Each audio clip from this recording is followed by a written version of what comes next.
আজকের এই প্রোগ্রামে উপস্থিত আছেন ময়মনসিংহ জেলা শহরের বিভিন্ন পর্যায়ের ব্যবসায়ী ভাইয়েরা, চাকরিজীবী ভাইয়েরা, শ্রমজীবী ভাইয়েরা, ছাত্র বন্ধুরা, পর্দার আড়ালে মহিলা প্যান্ডেলে অবস্থানরত আমার মায়েরা এবং বোনেরা।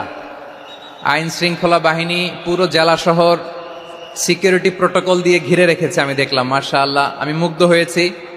এখানে জয়েন্ট ভেঞ্চারে সিকিউরিটি প্রোটোকল কাজ করেছে। আমি নামার পরই দেখলাম ওখানে ফায়ার সার্ভিসের সদস্যরা আছেন, পুলিশ বাহিনী, বিজিবি দেখলাম, আমার র্যাবের ভাইয়েরা, তারপর বিভিন্ন পেশার আইন শৃঙ্খলায় নিয়োজিত ভাইয়েরা এবং ভলান্টিয়ার্সদের তো আলাদা পোশাকই আছে মাশাআল্লাহ। সাংবাদিক বন্ধুরা, মিডিয়া কর্মী, ইউটিউবার্স, আমি সবাইকে আবারও শুভেচ্ছা জানিয়ে শুরু করতে চাই।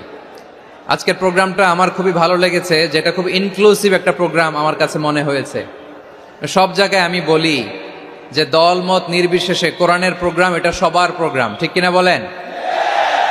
আমি খুশি হয়েছি যে আমাদের বিএনপির প্রিন্স ভাই ওনার পুরো টিম নিয়ে, জেলা বিএনপির টিম নিয়ে আমাদেরকে ফুল দিয়ে বরণ করেছেন। আমাদের সকলের প্রিয় আকন্দ ভাই বাংলাদেশ জামায়াত ইসলামীর পক্ষ থেকে পুরো টিম নিয়ে ফুল দিয়ে বরণ করেছেন। তার চেয়ে অবাক করা বিষয়, বৈষম্য বিরোধী ছাত্র আন্দোলনের ভাইয়েরা, প্রতিনিধিরা, তারাও এসে ফুল দিয়ে আমাদেরকে বরণ করেছেন।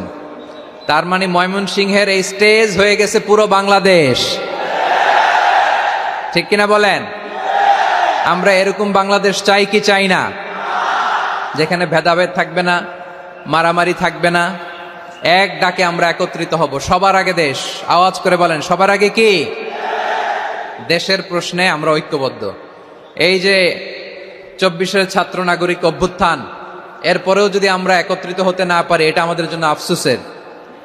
সো এই যে অন্তর্ভুক্তিমূলক ইনক্লুসিভ দলমত নির্বিশেষে আপনারা সবাই আজকের স্টেজে একত্রিত হয়েছেন, আমি খুব খুশি হয়েছি। আমি সবার জন্য প্রাণ ঢালা দোয়া এবং অভিনন্দন জানাচ্ছি।